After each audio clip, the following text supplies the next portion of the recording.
Hi, Ali. How are you? I'm well. How are you? I'm doing great. Thanks for your time and welcome to Smart Match TV podcast. Thank you. So, Excited to be here. absolutely. I'm very excited to dive into amazing topics, especially the matchmaking dating topics. We're going to be diving a lot into that today.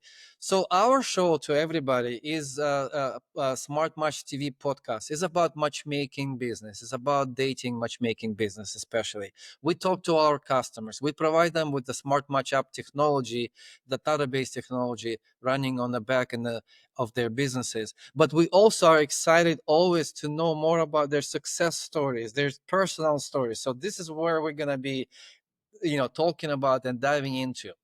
And today we have a guest, Ali. Please tell us about yourself a little bit. Where are you located? What your company does? What are you? How are you different from all the rest of the world?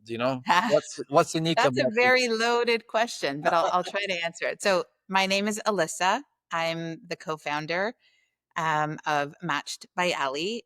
It's run with my partner Allison. So, together we thought Matched by Ali would be a perfect name since that's both our nicknames. And we are based in Toronto, but we do a lot of work for half the year out of Florida, and our clientele extends all across North America. So we sort of go back and forth between Toronto and Florida as our workspaces, and then we service the entire North American population. Entire North American population. That's a lot of singles. There's a lot of singles out there, Tim. A lot of singles need our help. All right. So let's talk about singles and how you guys help singles. Um, how about generally speaking, just about matchmaking in terms of what are the major problems you're solving? Just generally, just start there, and then we're gonna go into some cool questions and dig deeper. We're helping people find their person. That's the problem we're solving. There's a lot of single people out there, and it's become increasingly challenging to meet people in today's world. People are hiding behind screens, people are not going out. It's a very disposable, upgradable, so to speak, world that we live in. People think there's always something better with the swipe, with something around the corner, somebody taller, better looking, smarter. It's kind of the mentality that most people carry today into the dating world. And it's caused, a big shift in how people view their partners and what they're looking for. And it's really made it quite challenging to find compatibility in the world. And you are helping to demystify the world of dating, right? To help people get effective at this. What's one myth, for example, about love you wish that more people would let go of? I think people, you know, they think love should feel 100% certain for them. And they're waiting for something, some kind of overwhelming signs and signals, that person, that one perfect person is just going to show up. But the reality is that real, true compatibility that lasts a lifetime does not show up in these huge fireworks or fantasies that people imagine. It kind of just shows up in those moment to moment choices that we make. And it's about building connection through lots of little moments of discomfort or conflict or repair. So I think people think that there's just this one soulmate and they're just waiting to know it the moment they meet that person. And unfortunately, love is not that clear. It comes with a lot of trials and tribulations and curiosity. And I think if people are chasing certainty, they're going to skip out on the people that are actually capable of showing up in a relationship the way they want, because they're waiting for a feeling instead of actually going into it with the awareness that they need to build a relationship. And what's interesting, you mentioned that you work with a successful, usually professional Yeah. people. And what's interesting is that even the successful, the attractive people, the attractive singles still have a problem. And I wonder, why are so many successful and attractive people actually still single?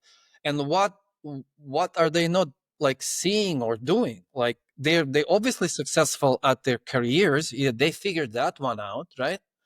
Um, 100%. That's the key question. And I think dating forces these people to use muscles that they have never had to use before. They've never trained. These are these successful people that you're talking about. They've built their entire lives around being competent or being results oriented, being performance oriented. They like to have control. And then all of a sudden they step into this dating world where none of that guarantees connection or success.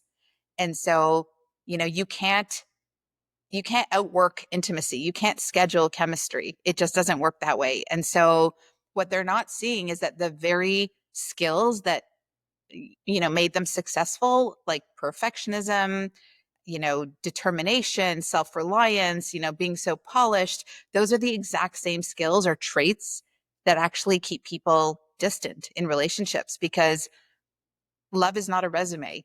It requires risk. It requires a lot of these softer skills that a lot of successful people have not honed by the time oh, they come to us. risk and other soft skills. Interesting. So, what does true preparation look like in your world when you work with them, when they come to you and they face this challenge?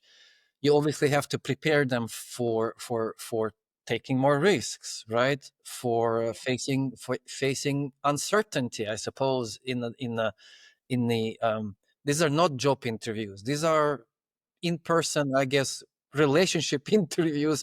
I guess you can call it that way. So, what does it look like in your world? Preparation to deal with uncertainty and risks.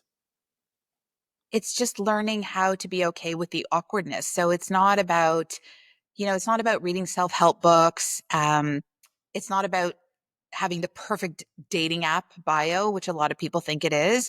Real preparation is relational, it's not intellectual. So it means practicing boundaries. It means being able to sit with rejection without internalizing it. It means being able to say, I need more and I deserve more without apologies. So most people are chasing love, thinking that it's going to heal something, some part of their wounded self. But real love only works when you've done enough work to show up as your true, authentic self, meaning you're vulnerable, you are honest, you're not perfect, you're just 100% unequivocally yourself. That's the only way you can truly connect to another human being. And how difficult is it for clients to get onto And that it's train? it's probably the hardest skill to hone, which is why it's really tough for people. To date, it's tough to show up vulnerable. It's tough to be honest about who you are. It's tough to be seen, without all the walls and all the facades that you've been carrying through, your life, through all the relationships, because you want to present a certain way. You're not comfortable letting people see your authentic self, but it's what I work on with my clients. And it's what is the most rewarding part of this journey, is that once someone can break through those barriers and sort of let down that shield, so to speak, we call it the ego, in psychology terms. Once somebody can really break through the ego and really show up honestly, that's when true connection happens. That's when you Ego, find ego is so transcendental. It's everywhere, right? it's When everywhere. And, it's a curse and it's a gift, but it has to be used, appropriately and in the right circumstances. I Otherwise, remember reading some books, and I still read them. No, don't get me wrong, because learning is always part. But I remember this way of someone. I think he was one of the Indian philosophies. Somewhere else, I read bad ego and the good ego. So when you refer to curse or the gift, it's kind of like a bad ego and a good ego, right? Ego is not gonna go anywhere. We have to have it to survive, to deal with the career. You have to have an ego. That's a good ego. it's not necessarily good or bad. I think ego is just the armor that we carry to protect ourselves. And so it's sort of the layers and layers of shielding that we build over the years with every experience that teaches us that we're not good enough, or something about us, should not be seen or shown to the world because it's not safe. So you build this layer of protection that I call ego, known as ego. And it's not good or bad. It's defensive, it's protective. And so only when people are willing to sort of look inward and understand that they're carrying this ego around and that it's no longer serving them, and that the only way to truly connect is to shed all those layers and really be okay with who they are underneath all of that, then they have a real chance at true connection. But it is very protective. It serves a purpose in life. It Uh, does. In fact, more, maybe even more than protective. It could be the offensive as well, because from what I feel and from what I know, ego can be used for achieving goals. Like, no matter what, I'm worth it. I'm gonna get it done, right? So that's ego too, right. And sometimes it's fake it till you make it with that ego. But right? unfortunately, in relationships, that only lasts so long, and at some point, you're going to have to strip down to the bare bones and show your true self, because that's what intimacy is based on. That's what true connection is based on. And that's what's going to, last. For true, long-lasting, relationship. I don't see any other choices too. There is no other way. There is There no is other no way other if you way. want. And then if you want to keep the relationship too, right? I mean, that works continuous post before it just continues all the way and after Right. the dates and all that. um I would like to talk to you about this thing that's called having a list. You know what Okay. I'm referring to. I know what you're referring to. We Speaking hear too it much all. We fake. hear all the lists. Right, so let's talk about the list. Okay. um I'm pretty sure when in matchmaking business, when you do onboarding your clients, they probably come with a list. Yes, true or not? Yeah, the lists are, they can be anywhere from, 5 bullet points to, we've seen dozens and dozens of completely unrealistic So lists. five is a peanuts, right? It's an easy one, the Oh five. yeah. We're very happy when the lists are shorter. So I'm so curious to find out the typical list items and why they could backfire and what to do instead. What to prioritize instead of following a strict list. Yeah, that's a great question, Tim. I think, the list is generally about control. It really has absolutely nothing to do with connection. It's just a very well orchestrated way to avoid disappointment in relationships. So, I find that when people say, I want someone tall, I need somebody successful, I need somebody. I need somebody who's funny. I need Yeah. somebody with blue eyes. They say these things as a way to avoid getting hurt. It's the things that they think are going to make them happy and thereby sort of circumvent, being disappointed or getting hurt. But that list rarely includes the things that actually determine long term compatibility. For example, what is someone's conflict resolution style? How does somebody fight? How do they repair when there's disagreements? How do they respond to your vulnerability? Those are rarely on that list. I was gonna The ask, does anyone even ever come up with that? No, I don't think so. So people who have done the work and are prepared to date actually come in with a lot of self-awareness, and they're the ones that are actually very successful are the ones who've done the work. They have a very high EQ. They understand what's important. They've maybe worked with a therapist or whatever it may be, and they do want to know those things about people. And that's always a breath of fresh air, because now I know I'm dealing with somebody who is ready to show up, authentically themselves and honest and ready for real connection.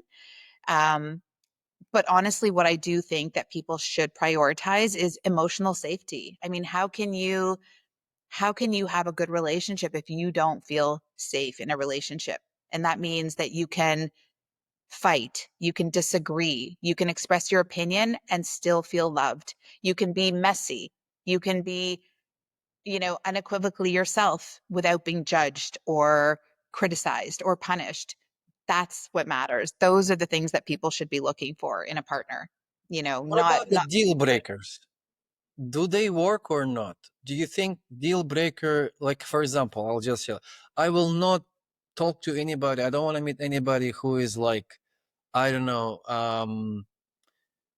stubborn or something, or I don't want to meet with anybody who is like, even worse, Republican or something, um politics have become a religion. So that one actually, has become a big one, those deal breakers, and they do work because it's really an optical lens through which people see the world. Um, If you Okay. are very entrenched in your views, if your political views define you as a human being, then yes, it's going to be really tough to connect with somebody who sees the world entirely different. To respect these deal breakers, or I have smoking, to, non-smoking, or I'm just going with the ones that are on the top of the of a society yep. topics. Vegetarian, not vegetarian. I'm just going with a few. Listen, some of them are useful and some of them are not. And if I feel that it's getting in the way of meeting the right person, then we'll work on that. And I'll challenge people a little bit about, getting underneath what that deal breaker is about. Like, what's the fundamental fear there? What is the fundamental what are we targeting there? Is it a viewpoint? Is it a lifestyle? Is it a way of thinking? Because if it is just the superficial, we can address it. Political positions don't have to be a deal breaker, but if a person it identifies so much with their political affiliation, then maybe it is a deal breaker. And And maybe that's what In Canada too, it's becoming like that, right? Too, like it's a heated debate going on here. Um, 100%. so, Yeah. guys, dear singles, if you live in Toronto, that would be a really good proximity. But if you live anywhere, like in Canada, even, you should reach out to Ali, because if you want someone to challenge you and to break down some of your conceptions of about the dating, that would be a good start. Like, just have a challenge, someone challenge it. If you're still single, especially if you've tried and it doesn't work, you probably want somebody to challenge some of your notions. That's a really key point, is that a lot of these people need to sort of challenge their ideas around what a compatible partner is, because they haven't really done the work to understand, why do they have these deal breakers? Why do they have these red flags, green flags? And some of them might be perfectly legitimate and might play a really important role in what they're looking for. But others might just be something that they have believed for so long falsely will somehow bring them happiness, when in reality it's an underlying you know quality that they're looking for, and it's being mistargeted, and so they're using some kind of knee jerk criteria that really has nothing to do with the underlying trait that they're looking for in somebody. And you help them to go to scrutinize that, go through that sort of cleanup, spring cleanup, if you wish, Yes, just to. and that's a big part of the process, is really identifying the core values that somebody's looking for and making sure that what they have identified as core values are in fact representing those same values. Amazing. So hopefully it goes into the right ears, like we say. Now we're talking about challenges and problems that you're trying or actually solving, hopefully more solving than trying, right? um can you give me a successful example? Let's try to go from the other side, right? The breakthrough example with a Mhm. client that maybe changed their love life, like in a big way. Sure, those are the best stories. Love them, real stories, like Yeah. I mean, I can remember a woman that I worked with who kept saying, Alissa, I just don't want to settle. I don't want to settle. I want what I want, and I want it to show up in the package that I believe I deserve. And it's not, she wasn't avoiding mediocrity, she was avoiding intimacy. So I challenged her one day and I asked her, and I said, what are you protecting yourself from? Why do you keep saying you don't want to settle? And she said she's afraid to be seen and then rejected. She doesn't want to show her true self and then be rejected. And that's why she kept pushing people away, saying, no, no, no, this is too mediocre for me. I don't want to settle. I don't want to settle. But the truth is, she wasn't giving a single relationship a chance. She was afraid. She was protecting herself. She was incapable of being vulnerable. And so when we sort of dug deeper, and she understood that she was afraid to be vulnerable because she was worried that once she shows up as herself, she'll be rejected. That was a huge breakthrough for her. And so on her next couple dates, her entire posture changed. She started dating less for sort of that initial excitement and fireworks, but more for emotional connection, to feel that safety with somebody. And that shift, from being afraid to show herself honestly to being very vulnerable changed everything. So she didn't actually have to lower her standards, when she kept saying, "Oh, I'm so afraid to settle." She just had to change how she defined love. Oh, And that was a game changer. how, like a glimpse, I have a few more questions, but I would rather dive into this because it has to do with the success story. So how, Mhm. the technicality of it, so someone to how do you achieve that, um maybe specifically, so I come to you and I'm kind of defensive, right?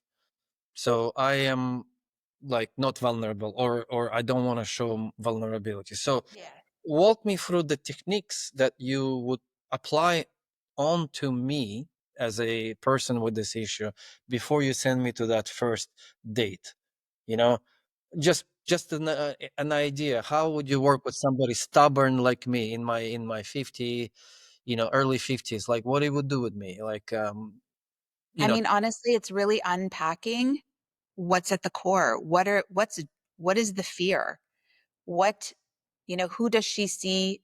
What is she afraid to show to others? What is she afraid of? What is she those is are it the questions you would ask me. Like, of course, what is your let's biggest do a fear? role play. I love that. Let's do a role play.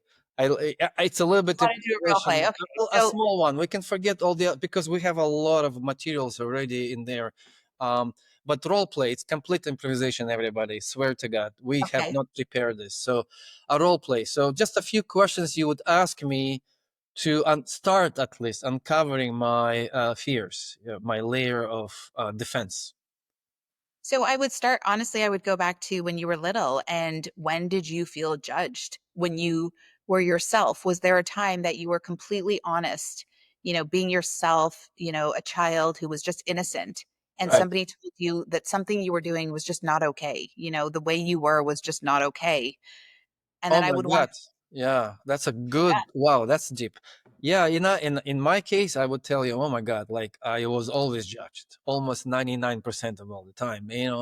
My father being an executive and everything, back in the day, parenting was very different than it's today. Very different. Schooling was very different. It's still there. It's still there, still a lot of it there. But yeah, it's a good start. And Guys, then guys, I would it's a good follow that start. up. I would follow that up and I would say, and so what's the message that you internalized?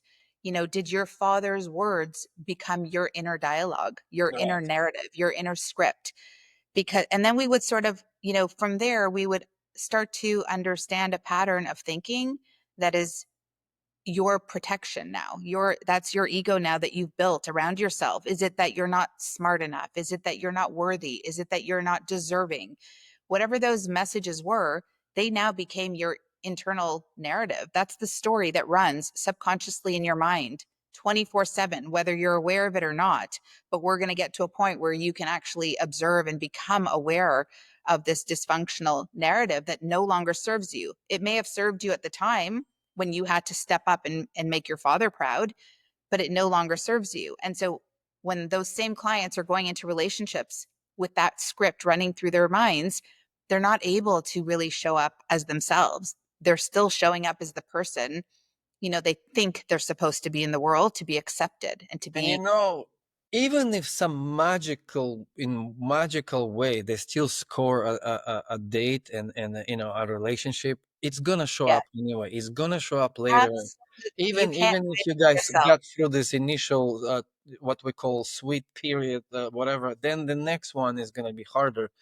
It That's relates right. to me very much what you're saying because talking about those fears and all that script that's running through, one of some of the favorite things that my wife pointed out at me is like, anytime she touches the nerve, it's like, leave me alone, leave me alone. Like I That's push back, right? Or it's nothing to talk about, there's nothing to yeah. talk about, like, and it's a script, it's coming from deep, and And Tim, I would challenge those reactions and I would say, it's not your wife that is eliciting those reactions. That spark is already within you. She is just the flame that's igniting that fire, but that fire is coming from years of messaging and things that you've already, you know, accepted about yourself, that you believe about yourself. She's just the fuel.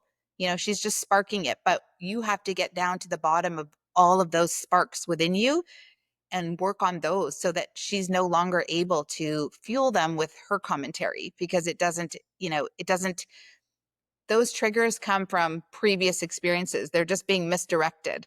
Correct, And correct. right. And And the if reactions are coming out in all kinds of unhealthy ways towards people that are not the reasons for those initial sparks. 100%. And I'm also evolving and learning, by far not perfect, but evolving, meaning like I try when it triggers something or Yeah. Yeah. hurts in terms of like actually feeling too personal, too direct or personal. I know it's a good thing. That's what I learned after all Yeah. these years. I'm like, oh, Yeah. that's a real one. It's a real one. So let me not react like this. There is some work to do. And wow, the feeling if I do that, the feeling that I step back and not react, or if I react, I immediately correct. So I didn't mean that. Take two. Let's go back. I didn't mean that. Let's do it again. And then just the feeling, how can I say that, the gratification from this, the f- the amazing feeling that I overcome something. You know, Space between reacting and responding is a game changer. it's a So game the changer. moment you feel, those symptoms, whether it's your heart rate is increasing, your body's tensing up, you're feeling hot, whatever it is that you recognize as you being triggered, if you can then take a step back and not react, right? Because a reaction is just it's an automatic response that is, it's hardwired in your nervous system. That's just a reaction. A response is more thoughtful. It's carefully um, thought out, and it's deliberate. So if you can take some space and pause and ask yourself, what's really going on now? What am I responding to? Am I feeling scared? Am I feeling unworthy? Am I feeling disrespected? Where is this coming from? And if you can have that moment just to have a little bit of awareness around what's happening in your body, then you can respond in a much more thoughtful way. And so I do teach my clients how to do that, and I take them through that process. And of course, it's a lifelong journey, to really learn about who we truly are at the core when we strip ourselves down to the bare bones, before all the messaging, before all the institutions brainwashed us, and the parents and the schools and the universities and the society and culture. Like, all of that was messaging about who we are. If we can strip down to our core selves and then eventually connect on that level, that is the most beautiful, profound connection you can have with another And it's human so being. satisfying, to be honest. It maybe Or as you get more mature in other signals or other conditions become less and less important to you. You know, yes. like Yeah. we don't go out to bars anymore. We don't do alcohol as much as we used to do back in the university or back in the early Yeah. career deals. So your attention is going somewhere else. Walks, meditation, even watching movies, reading good books. I don't know, whatever. But it's basically changing. And as it's changing, your priority change. So it's just so much more satisfying to focus on, Yeah.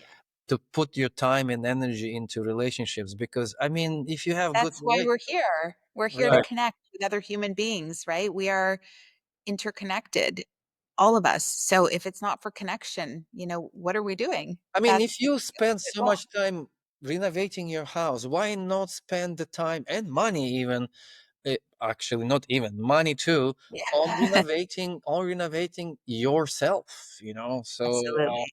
The most it's important project you can undertake, it 100%. is 100%, and it becomes clearer as we go. There's so much to unpack, but let's move on to another very interesting point for me. Matchmaking business is general, matchmaking Okay. business, Yeah. matchmaking um, tips.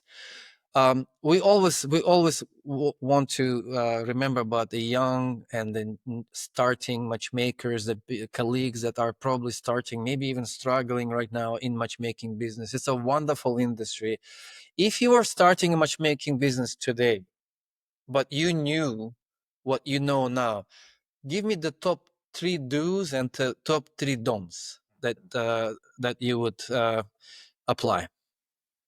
If I were starting a matchmaking business You're today, starting matchmaking business today, but you know everything that you know. That's the condition. I think it's really number one, getting a proper CRM, but I think we're going to get into that afterwards, to A get little yourself. bit, yeah. Yeah. Um, I think it's really about differentiating yourself from others. You know, we all want to help people find love. We all want to, have a lot of clients, and the more relationships that we are successful in building, the better we feel about what we're doing. But I think ultimately you have to find what is your niche and what differentiates you from everybody else out there. Like, what is your value proposition? Because we're the end goal is the same for all of us, but how we get there, is what sets us apart. And I think initially, I didn't recognize the importance of doing that. I thought we're just going to make matches like everybody else, and that's what we're going to pitch ourselves as, just matchmakers. And I think today I've sort of carved a niche for Matched by Ali, which really focuses a lot more on true connection, what that looks like. Coming in to a working relationship with me is about really discovering what you want in life, why you want those things, what kind of partner is going to be the best complement for you. So it's a lot of soul searching. It's a lot of exploration. It's a lot of coaching. And I would recommend that anybody getting into this sphere really figures out what they're good at doing and how they want to connect with their clients in a way that's really meaningful, not just generic. Yeah. Totally. And the don'ts?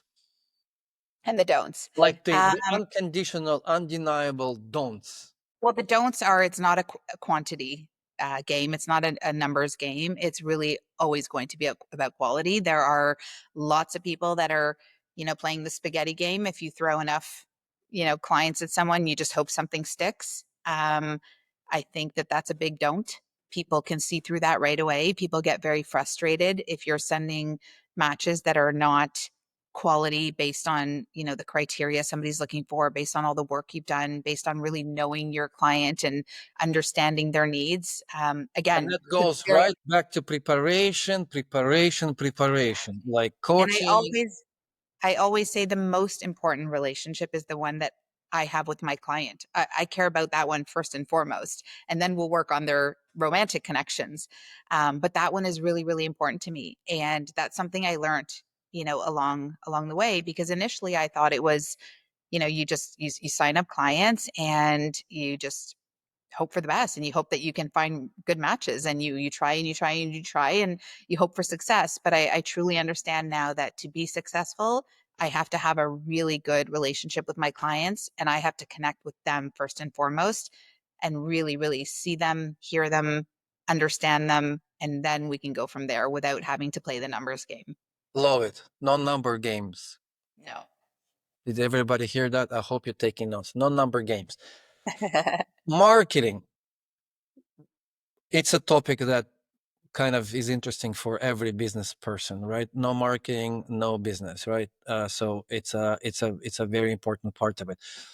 How do you get your clients? How do you what is I guess the number one or number two, like the top two channels that you get customers? I'm pretty sure it's word of mouth number one, but how do you do your marketing?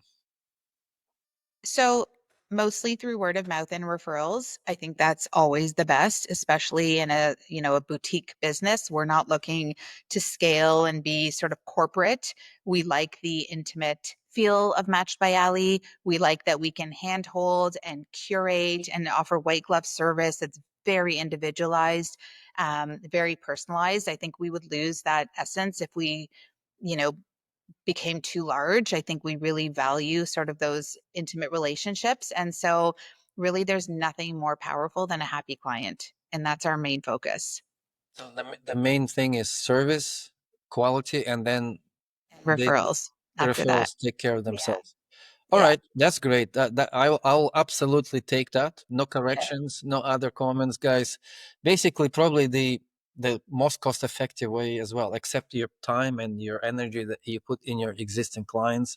I for have to say, sure. a lot of our clients also come from word of mouth as well.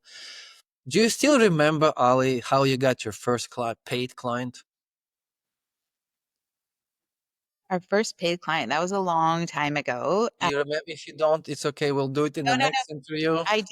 I do, and it was actually a referral, from somebody that I had been talking to, and I said, "My partner and I have just launched this business. You know, this is something we're so passionate about. We've both been doing it in a non-professional capacity for many years. We've been so successful independently, and we decided to come together as a team and parlay this into a business." And from there, that person that I was speaking to was at an event and happened to mention it to somebody who was newly divorced.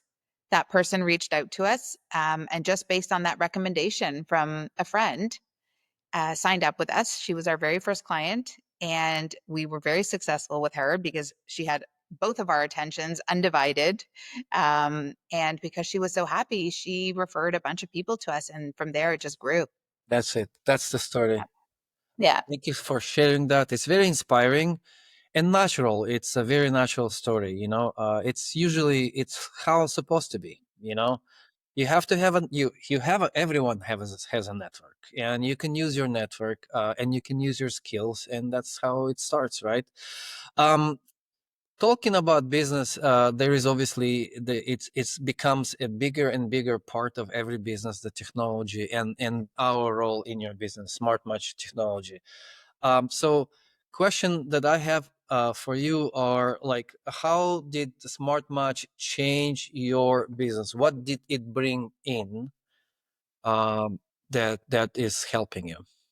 I love that question because it literally just gave me my brain back because as we grew and we grew so quickly, I was so scattered. I had notes everywhere. I had tabs open all the time. I was literally just trying to catch up all the time, trying to, you know, amalgamate different spreadsheets, trying to remember where I put some notes and my partner had other notes. Now everything is organized. I know exactly where everything is. Our process is completely streamlined logistically.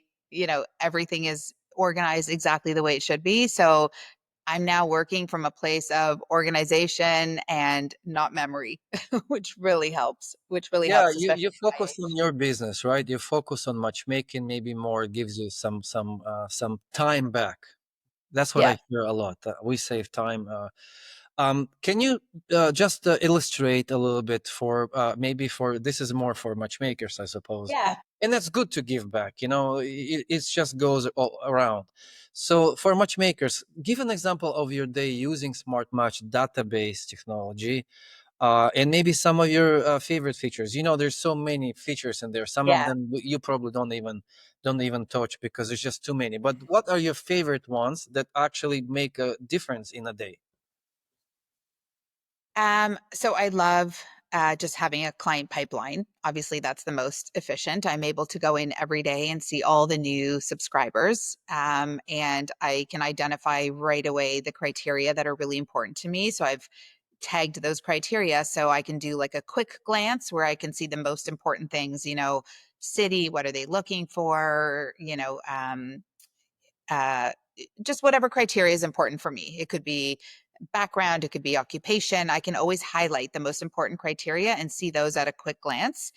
Um, Obviously, photo gallery is a wonderful um, feature to have because you instantly have a sense of who's subscribing and who this person is behind all the information that they've uploaded. So, you know, um, and it's also very powerful when you're trying to sometimes, look at matches initially just from an intuitive perspective before all the screening and interviewing. It's kind of nice to have those photos there.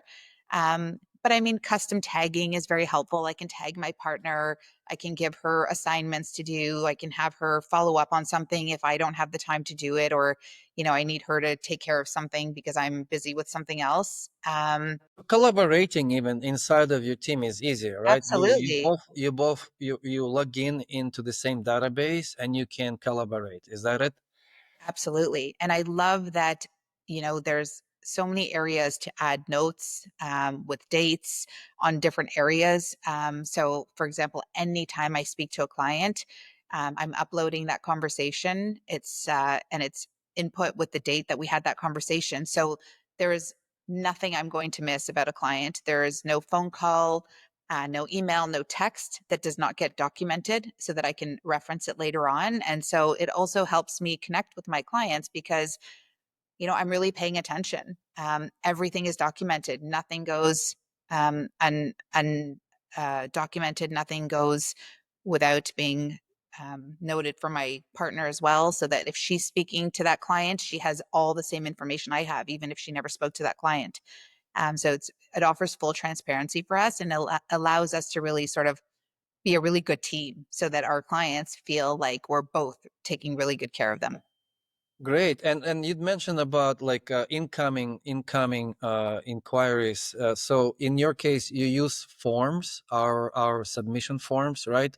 So I do. all the criteria, including photos, is already uploaded by your clients, correct? Yes. Yep. You both get notifications right Yes. away. Yeah. How does your matchmaking process look like in this in the database in SmartMatchApp? So where do you start? Like, let's say you just log in the morning and you have to make, I don't know, 2 matches or 10 matches today. Where do you start? Do you search something, or do you how, like, I'm just curious. I'm not gonna put any words in your mouth. Actually, Yeah. let me know how you do it. So first I'm going to go through all the new subscribers. So everybody who's uploaded a profile, I'm going to review them. I'm going to, make my own notes based on what I'm sort of And you have the gauging. subscribers all in one place, listed easily in a database, right? You can see all the latest ones. Yes, and I'm getting all the updates through emails and text messages when somebody new has uploaded their profile. So then there's the option, which I love in Smart Match, to ask for more information. So if I really think somebody, is a good candidate for somebody else, or there's something about this person I want to learn more about, I'm intrigued, they've uploaded their profile, I can send a request for more information, and it just goes automatically through the system, and I can let them know exactly what's missing, what they didn't, what questions they might not have answered initially in their profile upload. So the first step is really to get a complete profile from each person. So whatever's missing, I can then reach out to them. After that, I start working on my existing client base. So, we have a way to tag existing clients, previous clients, upcoming clients. So I go to my existing clients and then we start working on those clients. We start scheduling our meetings. We start entering different criteria into the database to find, common matches or people that are good matches. And then that's where we start our entire screening, vetting process. Amazing. That's great, because someone who is like still using Excel sheets, God forbid, only. I mean, Excel Yeah. sheets are great, but not for everything. Or something else, like Salesforce. I hear people try to use Salesforce. Again, it's great for sales. Yeah, I used to use Salesforce. It would not work in this capacity in this industry. This is the what I love here is that the features are designed specifically to facilitate matchmaking. For example, one of my favorite is obviously there's one area where you can put potential matches, past matches, rejected matches, so you can keep track of all the introductions that were made, why they worked, why they didn't work. Every time you have an inkling that somebody might be a good match, but you don't have enough information about them, you can put them in as a potential match so you'll never forget. So if you have thousands of people in the database, it's very hard to remember, oh, I think Brian would be good for Sarah. But once you upload them into the file, it's there forever for you. So every time you go into this person's file, you can see that you thought about Brian and now you need to follow up on that. So there are so many features that are specific, very granular for matchmaking that you would not find in any other CRM. Amazing. So hopefully everyone is taking notes. Look, we have covered today tips for matchmakers, database tips for matchmaker, business and marketing tips for matchmakers, and dating tips for singles. My dear singles, you all deserve love. You all deserve the perfect partner, the perfect match. and it's work like everything else. You got to work on yourself, and you work on your business, like you work on your career, like you work on your skills. It's just another area you have to invest into. So I hope that this interview, this podcast I know it's valuable, and if it's not, you're lying. So please say thank you, join me in thanking Ali for this wonderful generous time. I loved every minute of this interview, and I hope we can do again. Maybe we tackle a whole other list, a new list of questions. Maybe I let's would go love deep. that. It's always, always a pleasure to speak with you, Tim. And honestly, you are a savior to our industry. I cannot imagine doing this work without Smart Match. You know, it's literally the single most efficient CRM on the market today if you want to do matchmaking. So if anybody is thinking about getting into this business and they are overwhelmed or they don't know how they would start, you don't even have to have the answers. You just have to look at Smart Match and you will, it's almost like it will guide you and it'll tell you the next steps to take in order to be successful, because it's idiot proofed. It's really there to make life so easy. And yeah, you know, so much gratitude for this Thank you. Thank you technology. for the Yeah. kind word. Yeah, we specialize, and that's why it's just, there are, it's just the area of specialization nowadays. You just cannot do everything for everybody. You got to choose and pick, and then Yes. obsess about your ideal clients, your ideal, like what they call in marketing, buying personas, and you know what I mean. So it's all about, And I yeah, want to toot your horn for one more second if I can. The sure. best part is the customer service. I can tell you I've worked with Salesforce. I've worked with lots of other, CRMs in my previous corporate world, career. Nobody offers the kind of customer service that you guys do. And honestly, it is so helpful. It is so meaningful because, when you have a problem, it needs to be addressed right away. When you're dealing with clients, when things are, there's time is of the essence. You can't wait a week to hear back from somebody in customer service or customer relations. You guys have an amazing customer success person on your team, and you're always available if he's busy, to answer questions right away. So I think, like, hands down, that's probably the best feature as well. The best feature is the customer service. Thank you. The best feature. Someone told me about this actually. The best thing about your product is your team. I'm like, wow, that's a great way of saying it. Thank you again so much. And I look forward to our next exciting interview. Let's prepare and Like, do something deeper, something, something more even. we'll do a little therapy session on you, Tim. It sounds like you might need one Oh, I don't from what you, mind. from what you alluded to. Yeah. And guys like me probably watching it would probably go, all right, it's live, why not? That could be an interesting topic, I love that. Listen, your story is not uncommon. You kind of just alluded to it a little bit for 2 minutes, but whatever you mentioned in that little brief synopsis of your Yeah, childhood, leave me alone. No, no, very, no. it's a It's not. very common theme. Leave me alone. Perfect. You're perfect. Thank you. Have a great day. You as well. Thank you.